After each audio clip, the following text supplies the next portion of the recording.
네, 안녕하세요. 데이업 시청자 여러분들, 그리고 S폴리텍 주주분들. S폴리텍은 이 플라스틱 전문 기업인데요. 이번 2분기 이 실적 발표를 하면서 이번에 상반기 흑자 전환을 했다는 소식으로 이제 주목받고 있어서 이 부분에 대해서 한번 다뤄보려고 합니다. 먼저 흑자 전환을 하게 된 배경은 어떤 게 있는지 한번 확인을 해볼 거고요. 그리고 앞으로의 실적 전망까지 저와 함께 하나하나 상세히 알아보도록 할게요. 먼저 어떤 사업을 하는지 한번 봐야겠죠. 보면 일단 사업 부분은 첫 번째로 특수용이랑 이 두 번째 일반용으로 이렇게 두 가지로 나누어져 있고요. 그리고 품목은 이 PC랑 이 PMMA로 이 두 가지로 나누어져 있는데, 이 PC 같은 경우는 폴리카보네이트 필름이라고 해서 이 높은 내구성이나 투명성을 가지고 있어서 저희가 자주 아시는 이제 화면 보호하는 데 쓰는 그런 필름 있잖아요. 그 부분에 이제 좀 사용이 된다고 보시면 되고요. 그리고 이 PMA는 폴리메틸 이 메타크릴레이트라고 해서 이 아크릴 유리라고 이제 자주 불리는 플라스틱 소재입니다. 이것도 투명성이나 내구성이 뛰어나다고 해서 이 PC랑 같이 좀 비슷한 특성을 가졌다라고 생각을 하시면 되고요. 결국 이 두 제품 다 방음벽이나 건축 자재로도 이제 자주 사용이 되고, 그리고 이제 저희가 아는 신분증이나 여권 등에도 조금 사용이 돼서 이 부분에 조금 이제 집중을 해보셔야 될 것 같습니다. 특히 이 건축 자재 이 부분이 일단 수요가 많으니까 이 부분 한번 살펴봐야겠죠. 일단 S폴리텍은 이 상반기 흑자 전환을 했다고 했는데, 이 주요 제품이 이 매출 성장했기 때문에 이러한 이 조금 상반기 흑자 전환을 모습을 보여주었다고 합니다. S폴리텍에 따르면 일단 건설, 토목 등에 이제 쓰이는 이 방음제, 지붕재, 건축 자재, 인테리어, 이 소재 등 이 일반용 아까 얘기 드렸던 이 PC 부분과 이 PMMA 부분의 이 내수 물량 증가가 이 흑자 전환을 이끌었다고 평가를 했다고 하는데요. 이 하반기에도 이 신규 아이템인 이 특수용 PC 필름의 수출량이 좀 늘어날 것으로 예상이 돼서 일단 실적 개선이 또 확대가 될 거라고 하는데, 따라서 결국 이 실적은 보니까 이번에 계속 2022년과 2023년에 영업 적자를, 그러니까 영업 손실을 계속 보다가 그에 따른 단기 순손실도 계속 이어나가다가 이번에 1분기에 드디어 흑자 전환을 하면서 보시면 일단 1분기에도 기타 수익이 있었나 봅니다. 보니까 14억의 단기 순이익을 좀 있었고, 그러니까 2분기도 이 14억의 단기 순이익을 봤는데, 일단 영업 이익이 원래 이 적자를 보다가 좀 이게 이때는 조금 몇 천만 원 좀 손실을 봤었나 보네요. 그러다가 이번에 흑자로 돌아섰기 때문에 조금 의미 있는 흑자 전환이다라고 생각을 하시면 되고요.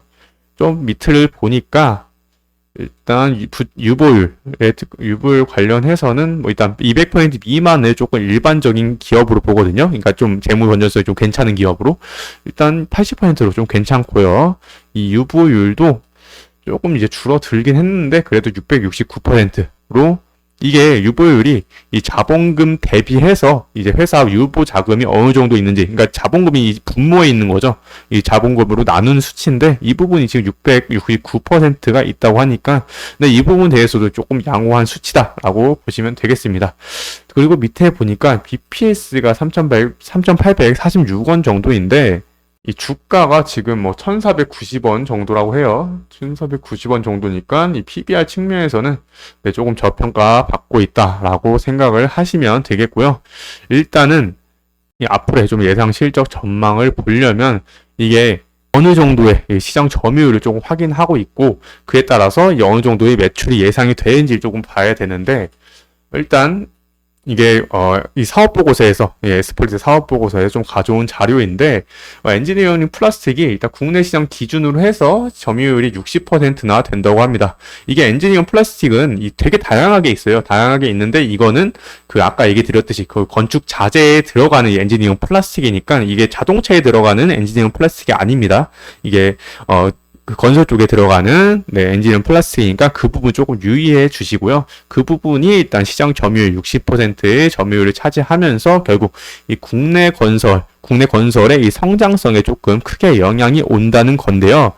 이 최근 이 건설 업황이 증권업계 일각에서는 조금 업황 반등에 대한 기대감이 좀 있지만, 이 업황 반등 기대감은 금리가 이제 지금 인하가 될 거란 좀 기대감이 보여주면서, 그에 따른 이제 업황 반등 기대감으로 풀이가 되고 있고요. 그런데 이제 여전히 건설 업계는 조금 불안하다고 합니다. 그 이유를 한번 보니까 먼저 건설 공사비, 그러니까 건설 공사비 이 지수 추이가 계속해서 늘어나는 거 보실 수가 있죠. 이게 늘어나면 결국 이 그러니까 공사비가 지금 점점 이제 늘어나고 있다는 건데, 이 건설 공사비, 이 고공행진과 함께 이 민간 재개발이나 뭐 재건축 등의 이 사업장에서 이 분쟁이 지금 이어지고 있다고 합니다. 그래서 이 사업이 좀 지연이 되고 아니면은 중단 사례도 지금 곳곳에서 나타나고 있는 사례로, 이러한 이제 중단 사례가 나오면은 결국 이제 그러니까 자재 부분이 결국에는 원래 투입이 돼야 되는데 투입이 되지 않습니다. 그래서 이 부분이 좀 S폴리텍의 실적에 좀 안 좋게 되는 영향이 올 수도 있고요.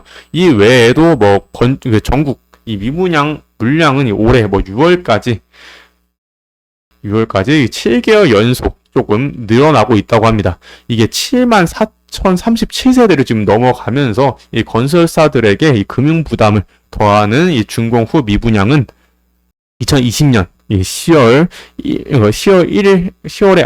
1만 4세대 이후에 3년 8개월 만에 1만 4천 세대를 지금 넘어서 지금 개인적으로 건설 업황 좀 아직까지도 좀 안 좋은 상황이라고 하고요. 그래서 현재 주가 측면을 봤을 때는 최근에는 8월 5일, 그러니까 이번 주 월요일에 조금 안 좋은 좀 모습을 보여주었는데, 이때는 떨어졌던 이유가 미국이 좀 경기 지표가 안 나오면서, 그러니까 좀 안 좋게 나오면서 전체적으로 좀 경기 침체에 대한 우려가 나오면서 우리나라뿐만 아니라 뭐 미국 일본도 있고요. 되게 지수에 대해 좀 많이 지수가 좀 많이 하락을 하면서 이에 따른 좀 앱스폴리텍도 이 개별주로 조금 하락세 모습을 보여주었습니다. 근데 이때는 뭐 마이너스 5%밖에 안 떨어졌는데, 이때 지수가 마이너스 12%가 떨어졌어요, 아마. 코스닥이. 그래서 조금 많이 선방을 해준 모습인데, 이후에는 다시 그 신규 실업 청구 건수가 어제 미국이 다시 한번 또 발표를 했는데, 이때는 또 예상보다 좀 좋게 나와서 다시 이런 하락분 다시 메꿔준 모습까지 확인할 수가 있고요. 결국에는 아까 얘기 드렸듯이 건설 업황이 좀 회복이 돼야지 이처럼 다시 상승 추세를 다시 탈 수 있을 것으로 보이는데, 현재는 일단 건설 업황이 좋지 못하면서 이 상반기에 좀 흑자 전환을 했음에도 불구하고 아직까지 좀 안 좋은 모습을 보이고 있습니다. 이 부분에 대해서는 이후에 저와 함께 계속해서 이 건설 업황이 어떻게 되는지 계속 확인을 해보면서 주가 흐름 체크까지 한번 해보도록 하겠습니다. 네, 제가 준비한 소식은 여기까지고요. 시청해 주셔서 감사합니다.